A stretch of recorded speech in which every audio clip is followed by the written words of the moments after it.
Okay, we're back with more progress. There's the metering block, there's the gasket. It only goes on one way. These are for different models. You're going to see holes that are plugged off. Like I say, that hole goes nowhere. It's just different model carburetors. I did take a file to this, like up here where I was telling you I was putting a knife blade in there. There is two locator pins. See these pins? And that's one way to make sure to get your gasket on right. This is kind of funky how this goes up to the hole, but it catches part of the hole like it should. It's the only thing that looks weird. Okay, when I was done cleaning this, I blew the holes backwards. These two holes right down in here come out to these two holes, okay? Now down in here, you're probably not going to be able to see it. Well, if I get a flashlight. See those holes down there? 1, 2, and 1, 2? Those come out on either side of the venturi. This is pressed in. There's a little notch. They should be notched and probably kind of bent over. I ain't messing with them. They've been in that way since the factory. We'll get that bright light over our face. You might notice there's some rust on some of the linkages and stuff of this carburetor. We're not worried about the outside. I don't know if you can tell it. There's a little bit of rust on some of the linkages and stuff. We're not worried about that. As long as the screws work and everything. We're on our second can of carburetor cleaner. They're not the big cans though. 100th anniversary special. If I had one, I'd show it to you. It's the B12 Chemtrol by Berryman. That stuff will eat plastic, it'll eat anything. So we're not messing around. But I do not trust this carburetor cleaner. Don't just spray and spray. I'm using my air. I keep lecturing that every time I do a carburetor, because it is important. And use some wire if you can, or mini drill bits. I've been lucky using this like 24 gauge wire, or whatever it is, for working on little radio projects and stuff. See that? Okay, back to work. Next thing to do is get this squirt. I'm not taking the choke plate out because, I'll show you why, if I can. These are stamped over. Can you see that? We can get the squirter out. Be very mindful. Look at your instructions. There's a check ball, check pin, washers, funky washers and stuff. And I took a picture of the washer kit. Be very mindful if you take this out. I'm not going to show it in detail because the video is already going to be a 2-part or so. I'm going to get it out without taking the choke plate out. I'm not an expert. I've just done these before, but it's been a lot of years since I've done one. Geez, I have story time there. Had a Holly 500 on a 351 Windsor in a 4-door Ford once. Wasn't my car, but I put it on there. That car would scream for a stock camshaft. I had one on a 390 once. Run good. Had one on a 289. Was really a good carburetor. So I took the factory one off. It had the old Autolite, old 64 Ford. Many years ago when I was a teenager. So I'm familiar with the carburetors, okay, of how good they are. But I still say them jets are for a big block. If anybody wants to look it up for me, these jets are 73 jets. I do appreciate when anybody helps me out on stuff, because I just got to get this job done. I'm hoping that this thing doesn't overfuel. I really am. The way to tell if a carburetor is overfueling is you're going to see a lot of, that bench block comes in handy. You're going to see it flooding through these venturis. See the center rings? You're going to see too much gas drip. You'll actually see it dripping on the throttle plates at an idle. There. You'll see that gas dripping down on the throttle plate. If it's overfueling, you'll tell right away at an idle because it's pulling way too much fuel. So, if I have to, I mean, if it runs, get me by. If it seems to be running a little rich, I will buy a set of jets for it. But I'm not going back to that shop that was rude to me. Like I said, there's cork gaskets around these. Put the cork in first. I use a drill bit. I used a key off my drill chuck. It was just a pin. Put the cork in first. Carefully put these screws in. Do not cross thread them. That is your idle. See when that turns? That's part of the idle passive. Don't cross thread them. It's 1/2 turns like a lawnmower. So this is basically the most important part of this carburetor is this. All these passages are clean, and the base plate that goes onto these holes down in here. Make sure all that, it looks like I do not have a gasket for the bottom. I'm going to guess which gasket because one of them fits better because there's not a whole lot of holes.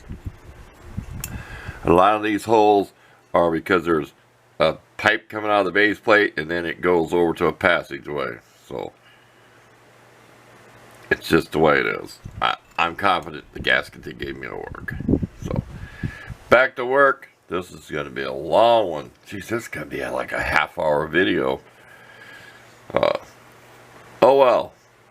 Something for me to look back on. I may watch it myself sometime in the future if I'm going to redo another one of these carburetors. Okay, quick clip. This is your squirter from your accelerator pump where it squirts fuel. See down in there, there's a little seat. That's what's in here. This little thing, there's a washer that goes on here. Your squirter points, of course, common sense, so it squirts down both barrels. There's a screw. That's all that's in there. There's no spring or nothing in there. There is different models. Just thought I'd show you on this one. So, back to work. Okay, real quick clip. You have to take the needle and seat out before the float will come out. See this bracket? It just goes in there like this with the 2 screws. There's your assembly. There's a square part where this nut goes on there, and you turn these in and out to raise or lower this whole assembly, and then you have a sight hole on the side of these. I'm not going to show any of that, but that's how you adjust it with it running. You take that out, you move the float up and down. You have to start with a certain measurement. I'm going to start it with a straight level because there's so many model numbers in that paperwork, and I do not know exactly what model number this carburetor is because I've looked it all over. They just went by the one number when they ordered the universal kit for this. Next would be the accelerator pump, and they give you 2 of those diaphragms. See? So it's like a universal kit, which I'd rather have that than not have what I need. So there you go. Back to work. Here comes the tense part. Is this float any good?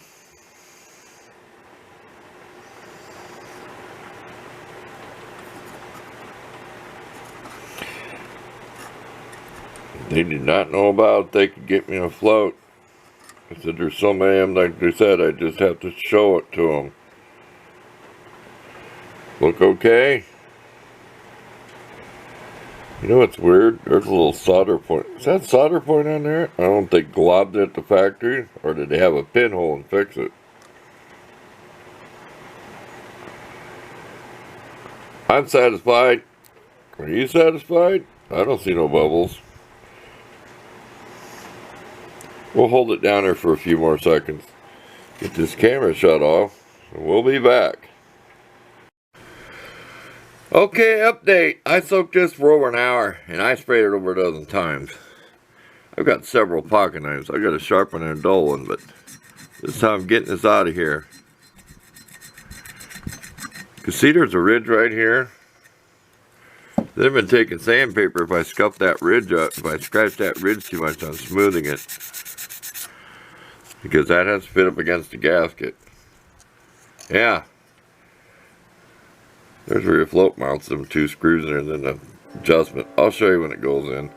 Next, when we come back, we'll show you how the accelerator pump works at the check ball. You really can't hear it rattle, but it moves. So stay tuned. Here comes that train coming through again.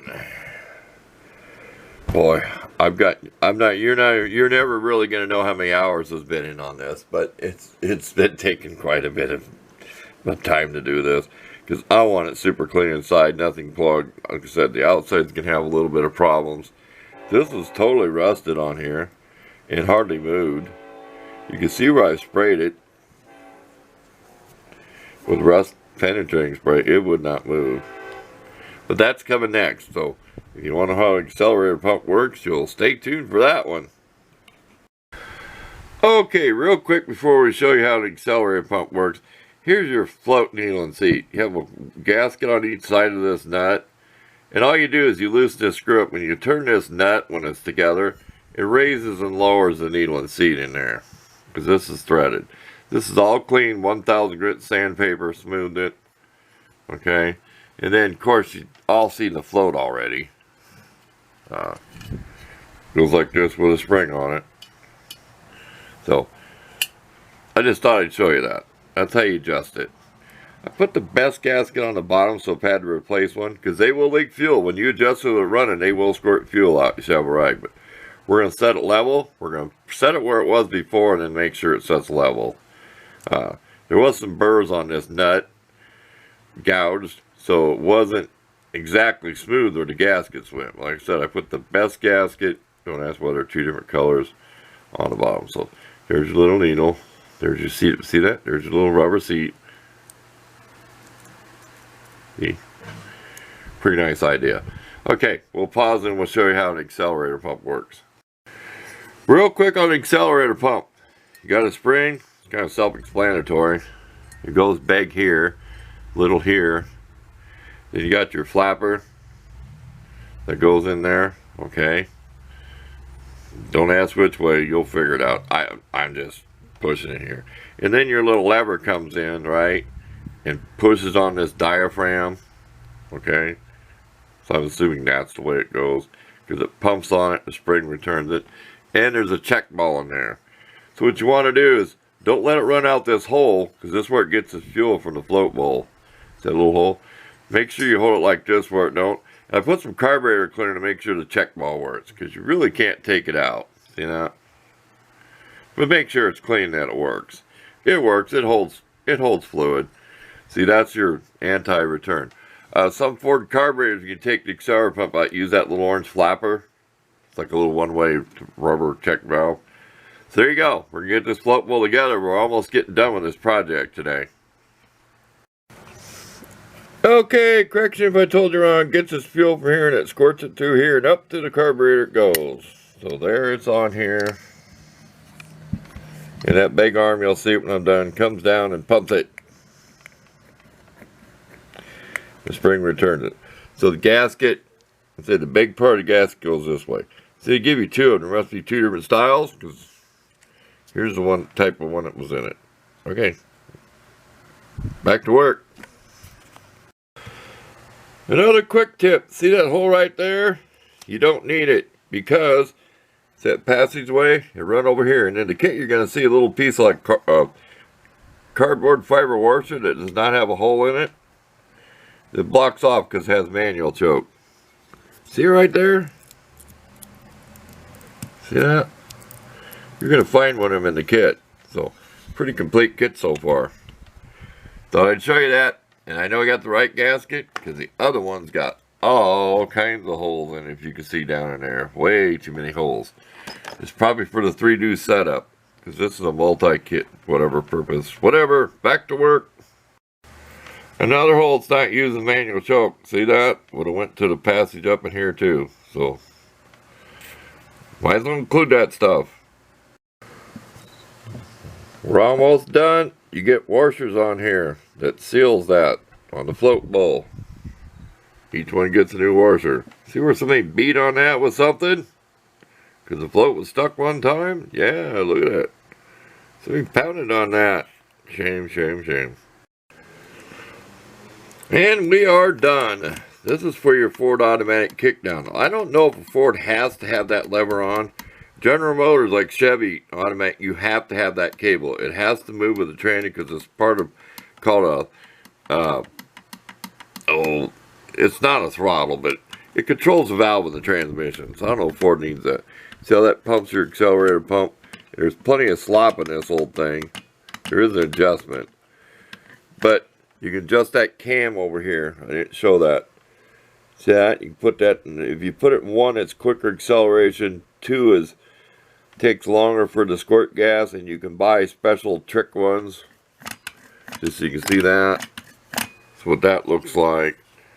The manual choke. Kind of self-explanatory. You just pull the cable and the choke comes on. And I oiled all this rusty stuff that I didn't want to brush. So we do not care what that looks like out here. Oops, get it in frame there. And I got a really nice choke cable. That'll be in another video.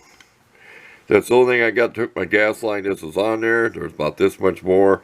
They took a pair of pliers and just ripped it off the engine. Whoever wanted this carburetor. And it came out of the junk. Believe it or not. So we don't care what it looks like. As long as it works. We know it's clean on the inside. It was a little squeaky on the shaft, so we put penetrating oil on every moving part. We put penetrating oil. It's pretty good. It's a cheap brand. It actually has some oil in it. It's not like a WD-40. It has oil in it. There you go. I want to thank you for watching. If you're still here after all this time, like I said, it'll be a two-part video. I know it will be. We'll snap a couple photos of it. But manual choke. I got a nice cable. It really is a nice cable. I probably spent almost $15 or more for it. It's an Edelbrock cable. Nice shiny aluminum knob. So, see the way you use the bolts? Make you stand so nothing hits. What's that? See? None of this leakage hits down here when you're playing with it on the bench. Okay. Thanks for watching, everybody. Hope you enjoyed watching this video if you watched the whole thing.